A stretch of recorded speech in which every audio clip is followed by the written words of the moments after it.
muy buenos días, muy buenas tardes a mis queridos oyentes. Estamos aquí otra semana más en Hablando con Mir, trayendo las historias que os gustan, las historias que importan, porque como sabéis, siempre son contadas por quien interesa, que son sus protagonistas. Y hoy tenemos una entrevista un poquito diferente, pero que creo que os va a encantar. Lo primero de todo va a ser saludar a nuestro invitado. Buenas tardes, Javier. Hola, buenas tardes a todos y a ti en especial, Mir. Bueno, ¿qué tal? ¿Qué te ha parecido que te proponga entrar a este ratito a hablar con Mir? ¿Qué te parece la invitación? Hombre, ha sido un poco de desafío porque yo soy bastante tímido, pero bueno, creo que vale la pena contar durante un ratito pues esa experiencia personales que yo he tenido en mi vida laboral. Estoy de acuerdo y creo que a los oyentes les va a interesar y les va a gustar muchísimo. Cuéntanos, Javier, ¿a qué te has dedicado toda la vida y en qué consiste tu trabajo? Porque es un poco diferente a lo que estamos acostumbrados a escuchar. Bueno, yo en un principio, mi enfoque cuando estudié no iba precisamente a desarrollar el trabajo que luego tuve que desarrollar, porque yo estudié para ser un buen mecánico, un calderero profesional, pero coincidió que justo cuando empezó mi vida laboral en este campo me cogió la famosa crisis del metal del 1979, 80, 81, lo cual hizo que más tiempo estuviera yo teniendo que estar parado que trabajando. Entonces, en uno de estos parones, un conocido de la familia que tenía una empresa de perforaciones y voladuras me propuso que durante el tiempo que yo estuviera parado me fuera con ellos a ayudarles de peón en ese principio. Y bueno, yo dije, bueno, pues en vez de estar ahora 2 o 3 meses parado mientras me vuelven a contratar, lo que voy a hacer va a ser irme a ayudarles. Cuando al cabo de 3 meses me llamó otra vez la empresa para volver a hacer otra temporada, porque entonces en aquella época los contratos tenías que estar unos meses trabajando y otros parados, no podían Sí, continuar siendo. en esto por suerte hemos ido avanzando poco a poco. Efectivamente. Entonces, claro, le dije al jefe, al empresario de ese sitio que me habían contratado, oye, mira, me ha vuelto a llamar de mi empresa de calderería, que yo en aquellos momentos era calderero, y me voy a ir. Y entonces el jefe me dijo, mira, oye, me ha salido trabajo para las minas de carbón a cielo abierto en Peñarroya, Pueblo Nuevo, en Córdoba, y me gustaría que te fueras allí porque veo que le das buena traza. Bueno, me hizo un buen trato, me hacía un contrato fijo, lo cual ya suponía que no tenía que estar dependiendo de meses de trabajo y meses de paro. Y bueno, así fue como yo entré sin quererlo y sin tener en un principio intención de ello en el mundo de las perforaciones y las voladuras. ¿Nos puedes contar, por favor, Javier, cuando hablamos de artillero o de voladuras, porque perforaciones, pues todo el mundo sabe que una perforación es ¿Mm? hacer un agujero, ¿no? Con una máquina Sí, especializada. Pero efectivamente. ¿qué es eso de las voladuras y qué tanto me gusta a mí? Bueno, precisamente son los taladros que se hacen. En esos taladros se coloca el explosivo que en cada momento se considera oportuno. Hay varias clases de explosivos y lo que se hace es volar rocas o volar edificios, que también lo he hecho, o Es el tipo de voladuras, edificio. es eso. O sea, los taladros se hacen para cargarlos de explosivo y volarlos con la intención de fragmentar la roca o de demoler el edificio y caiga. Ese es el oficio Perdóname al que que te yo corte, Javier, cuando hablamos de demoler edificios, para que la gente lo entienda, es cuando esos edificios se hacen mediante una voladura controlada que caen así. Sí, efectivamente, efectivamente. ¿Correcto? Son segundos, pero lleva trabajo de días. Lleva bastantes Y días de de meses. trabajo, lo que luego duran 2 segundos. Porque la gente ve el edificio y se cree que, mira, que han llegado. No, no, el trabajo, y luego el trabajo, cuando se termina la demolición, también lleva mucha faena, porque hay que desescombrar todo ese material que ha caído. Claro, no se puede dejar allí en mitad de la explanada, ¿no? Bueno, en España, de hecho, antiguamente no había muchos artilleros, pero hoy en día es un perfil que está muy difícil de encontrar, ¿es correcto? ¿No os habéis Sí, por, encontrado eso justo ahora que te has jubilado? Pasar tu testigo ha sido muy complicado, ¿correcto? Sí, por supuesto. Es un trabajo muy sacrificado por dos motivos. El primero, porque es un trabajo físicamente duro. Se desarrolla en el monte, en el verano mucha calor, en el invierno mucho frío. Y la segunda parte, es un oficio que se da muchas vueltas, que se anda Ujú. por muchos lugares, que tienes que estar fuera de casa durante muchos días. Y claro, eso es duro, sobre todo para la gente que en mi caso ya estaba casado, ya tenía una hija pequeña cuando empecé, luego vino otro hijo, y eso me llevó a que este trabajo cada vez sea más difícil encontrar gente dispuesta a realizarlo. Es más, en estos momentos hay una auténtica demanda de personal para perforaciones y voladuras porque no hay gente. O sea, animo a mucha gente que está parada de que es una oportunidad para poder encontrar un trabajo laboral. Sacrificado, muy duro, porque van a tener que sumar dos factores. El primero, el clima, el que van a trabajar en el monte, y segundo, que muchas veces van a tener que estar lejos de su familia durante tiempos determinados. Supongo que eso será duro porque, bueno, en tu caso tuviste que hacer las maletas y además a una edad no de veintipocos años, sino de cincuenta y tantos años y marcharte a Panamá. ¿Qué te llevó a tomar la determinación de hacer las maletas y marcharte tan lejos, Javier? Bueno, me cogió, como bien sabemos, la crisis del 2008, empezó a paralizarse toda la obra pública, empezó a paralizarse las edificaciones, no había voladuras en canteras porque las canteras no se gastaba hormigón, por lo tanto no se usaba, no se hacía obra pública y entonces en este país las empresas, muchas de construcción, para sobrevivir, tuvieron que irse a buscar trabajo fuera del país, incluso fuera del continente. Entonces, un continente que en aquellos momentos había bastante trabajo de construcción y de obra pública era Hispanoamérica.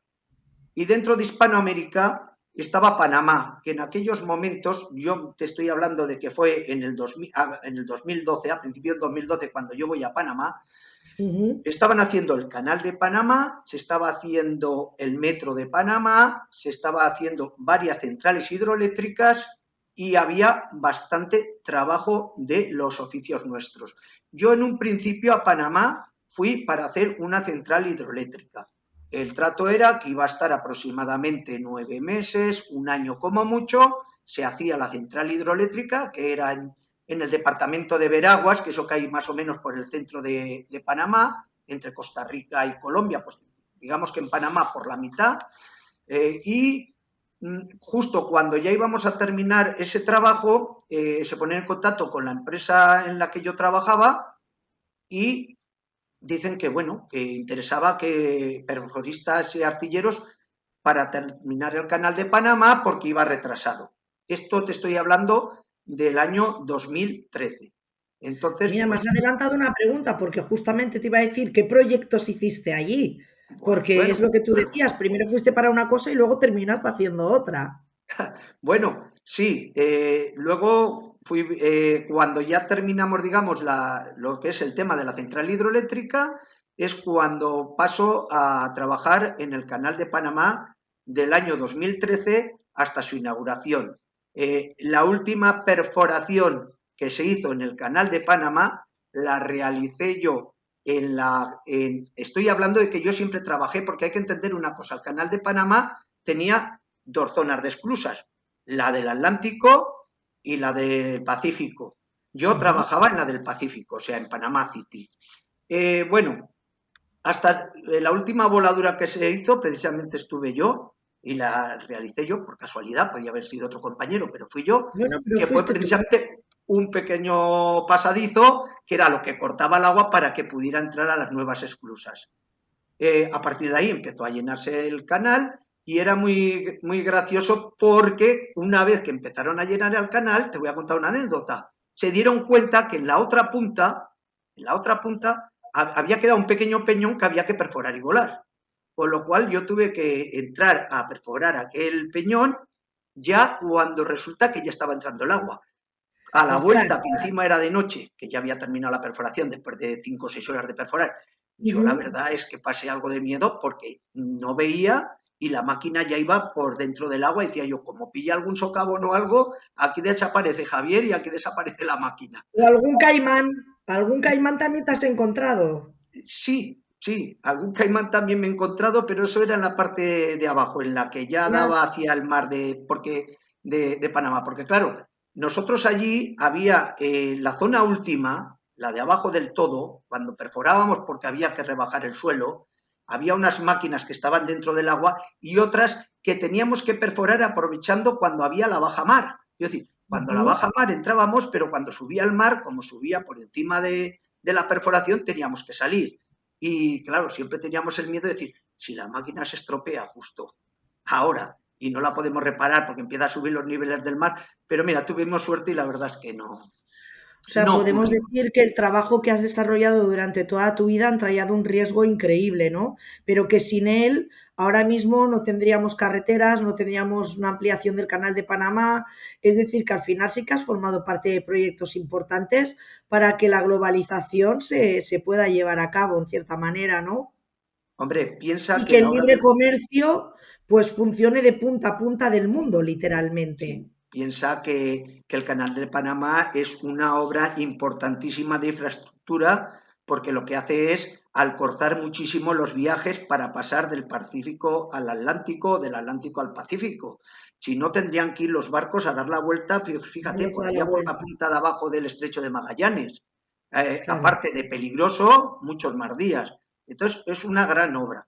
Piensa que en esa obra estuvimos, se calcula que en la ampliación del Canal de Panamá estuvimos alrededor de 40.000 trabajadores Uf. en todo el tiempo que se realizó, ¿Y de había los muchos cuales, españoles? Javier, ¿había muchos españoles? pues mira, te voy a explicar, había 36.000 panameños y 4.000 que éramos extranjeros de 79 países diferentes. Y de esos 4.000 extranjeros se calcula que españoles estuvimos alrededor de 400. Hay que contar siempre lo mismo, que tiene que contar la gente de que había una parte en el Pacífico, que era donde yo estaba, y otra parte que estaba en Colón, que era la zona del Atlántico. Yo ya te digo Ujú. que como en la zona del Atlántico no había perforaciones y voladuras, porque el material no lo necesitaba, siempre estuve en la zona del Pacífico. Y la piedra que necesitaban en el Atlántico, lo que hacían era desde el Pacífico llevarlo en barcazas hasta allí, porque ellos no tenían basalto, que era el material que salía allí, que es un material volcánico típico de la zona de Panamá. Y yo pregunto, yendo más allá de la parte técnica, que de verdad tienes una facilidad de palabra increíble. Muchísimas gracias porque creo que si alguien no sabía en qué consistía esa obra, ahora mismo la has dejado muy, muy, muy clara y te la agradezco. Pero ahora vamos a ahondar más que en el Javier técnico, en el Javier humano. Cuéntame, ¿cómo era la convivencia allí con el resto de compañeros de otros países y con los propios españoles? ¿Y qué es lo que más echabas de menos de tu tierra? Bueno, la convivencia, hay que diferenciar dos fases. La convivencia en las horas de trabajo, en las horas laborales, y la convivencia fuera de las horas de trabajo. Normalmente las relaciones que más teníamos eran entre españoles fuera del trabajo, obviamente. En el trabajo, pues cada uno desempeñábamos nuestro rol y nuestro puesto de trabajo, pero los españoles, una vez que terminábamos el trabajo y nos íbamos para casa, no existía ningún estatus social diferenciado. O sea, nos tratábamos igual, desde el ingeniero de arriba hasta, bueno, peones tampoco había, españoles todos eran técnicos, ingenieros o oficiales muy altamente cualificados, claro, porque allí no se mandaba. La mano de obra era panameña. Era de Allí allí, claro. Entonces el se que puede estaba decir que sí que hacíais una piña entre vosotros. Cuando acababais de trabajar erais una piña, ¿no? ¿Os sí, bueno, sentíais hombre, solos o os sentíais acompañados entre vosotros? te relacionas con unos más que con otros. Yo tenía un círculo de amigos españoles, digamos, pues de alrededor de 25 o 30 personas, ¿no? Yo en donde vivía en mi piso, pues vivía con un español más, que era el ingeniero nuestro, y con un compañero mío de trabajo que era portugués. Éramos los tres que vivíamos en ese piso. Claro, era con los que más relación tenía. Pero luego había un grupo de gente, principalmente te diré que eran gente relacionada con el mundo de los explosivos y de las perforaciones también, claro. Ujú. Porque la empresa que hacía las voladuras también era española, era Maxam, que era una empresa española.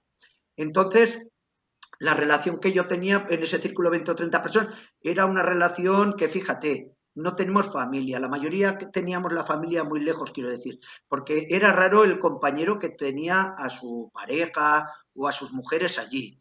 Normalmente íbamos a casa 2 veces al año, ¿no? 15, 20 días, un par de veces al año. Por lo tanto, ahí existe una camaradería y una amistad que no se suele dar en el mundo laboral normal, claro, porque en el mundo laboral normal, pues tú vas a trabajar, acabas de trabajar, te vas para casa, llevas tu vida familiar, tus amigos, que muchos no tienen nada que ver con tu mundo laboral, Mm. pero ahí sí, ahí coincidía que tu mundo laboral y tus amigos eran los mismos.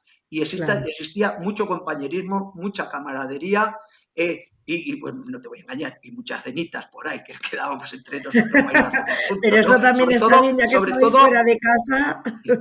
sobre todo te lo voy a decir, el día Santa Bárbara, que era la patrona nuestra, la Hombre, verdad es que hacíamos ruido.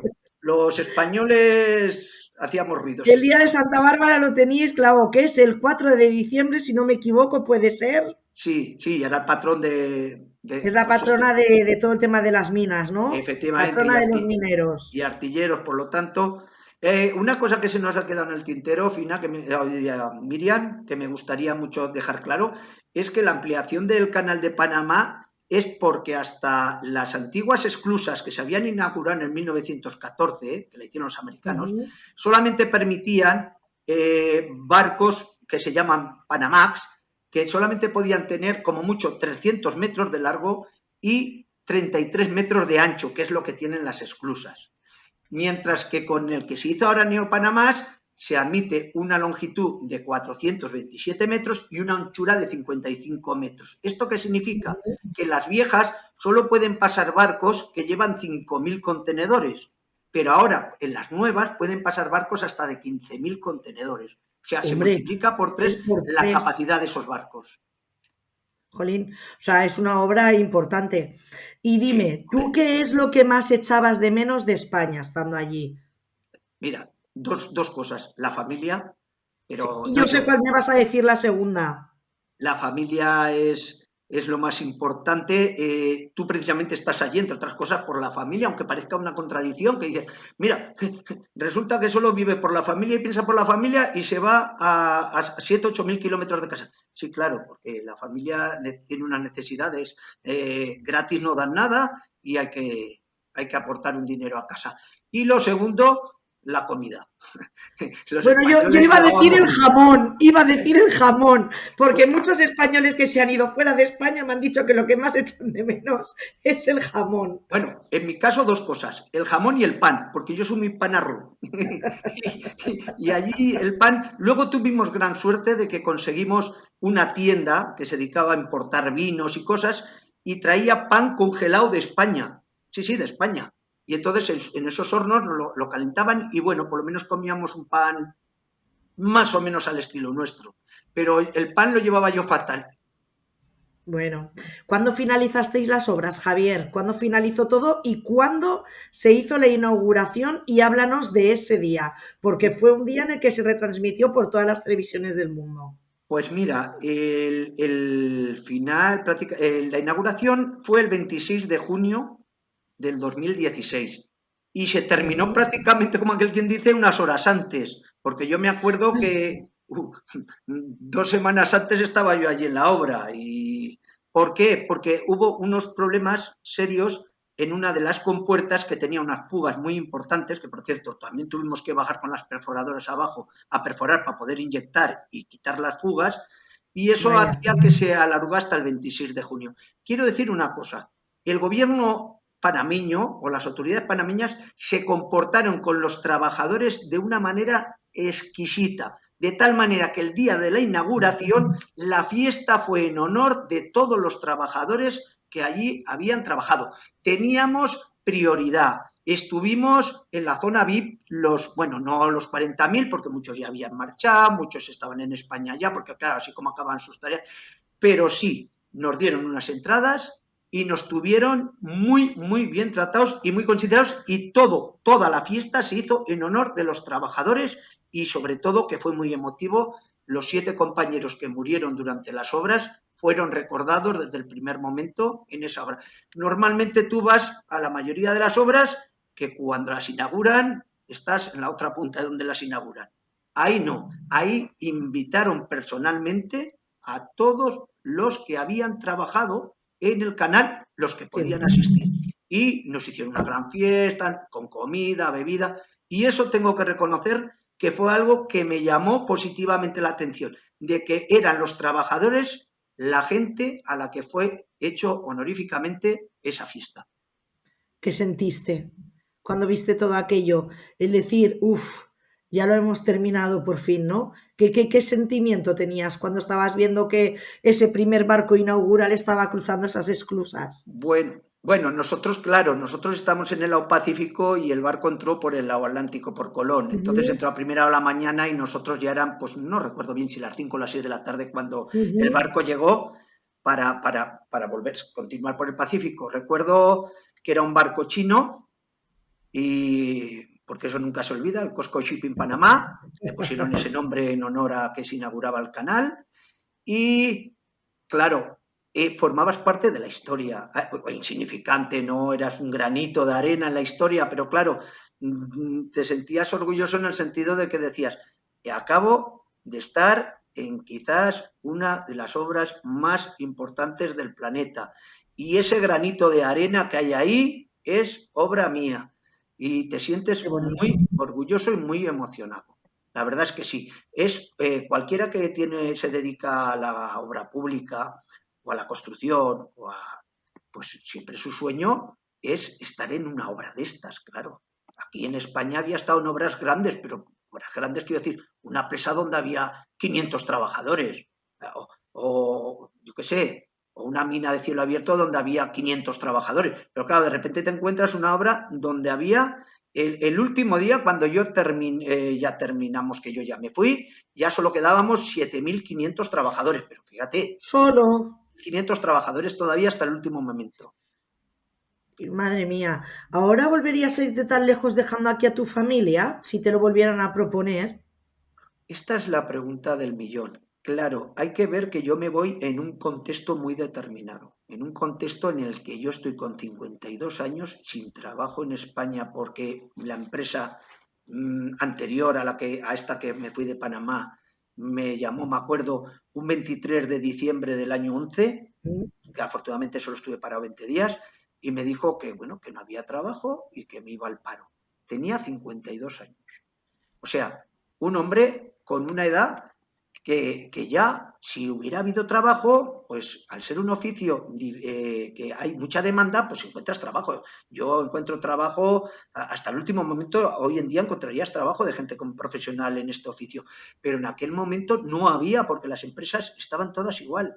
Entonces, en aquel contexto yo me fui porque no me quedaba más remedio que o ir al paro y malvivir y en esos momentos, pues tomé la decisión de irme. Ahora, en estos momentos, tal como está España, no me iría. Me quedaría a trabajar aquí, que hay trabajo suficiente en este oficio, y no me iría. Aún sabiendo que no ibas a formar parte de algo que cambiaría el rumbo de la historia, porque al final las personas somos un poco ególatras, ¿no? O sea, si tú Pero supieras que vas a cambiar el curso de la historia, como ha sido el caso con esta obra o colaborando dentro de esta obra, igualmente primarías quedarte en España teniendo en cuenta cómo están las cosas ahora, o el hecho o el gusanillo ese, como tú has dicho antes, de decir voy a formar parte de algo muy grande, te hubiera ganado. Lo digo porque yo, por ejemplo, soy ególatra. Entonces, por eso te pregunto, en tu eh, caso, ¿qué harías ahora cada mismo? persona es diferente. Yo, por De eso, supuesto, me encanta lo que hice y lo que realicé. Pero si en una balanza me pones a mi familia y en otra balanza pones mi trabajo, mi familia pesa muchísimo más que mi trabajo. Entonces, si tuviera que elegir entre ir al canal de Panamá o mi familia, ya hablamos hoy en día, que hay sí, trabajo sí, de, hoy ya te en digo día, que hoy este en es un día. oficio que hay mucha demanda, que es, ya te digo, que animo a la gente parada a que si tiene ganas de buscar un trabajo, este es un Que se oficio, saquen el carnet de artillero. sí que es que se busca mucho porque no hay. Entonces, no, yo creo que tal como está en España hoy la oferta de trabajo de mi oficio, no me iría a Panamá, a unas sabiendas de que ha sido una cosa histórica, que ha sido un momento que solamente 400 españoles hemos podido, digamos, saborear de los 50 millones que somos, o 48, pero en estos momentos me daría igual no formar parte de esa pequeña historia y no me iría. Y no te irías. ¿Algo más que quieras aportarnos, Javier? Pues nada, agradecerte mucho que me has dado la oportunidad de contar una pequeña parte de mi historia y animar a las personas a eso, a que si no tienen trabajo, intenten buscar por este camino a ver si pueden conseguirlo. Es muy bonito, la verdad es que es un oficio precioso, es un oficio diferente, pero es un oficio duro y no quiero engañar, es un oficio muy duro. Pues entonces a lo mejor no todo el mundo está preparado. Nosotros lo que tenemos que hacer es darte las gracias a ti por haber compartido tu historia y a vosotros oyentes os espero la semana que viene para contaros historias nuevas, ya sabéis, contadas por sus protagonistas. Mientras tanto, podéis seguirme en redes sociales, tanto en Instagram como en TikTok, con el nombre de Inmunowoman y estaré encantada de recibir vuestros mensajes por si algún día alguno de los entrevistados quiere ser tú.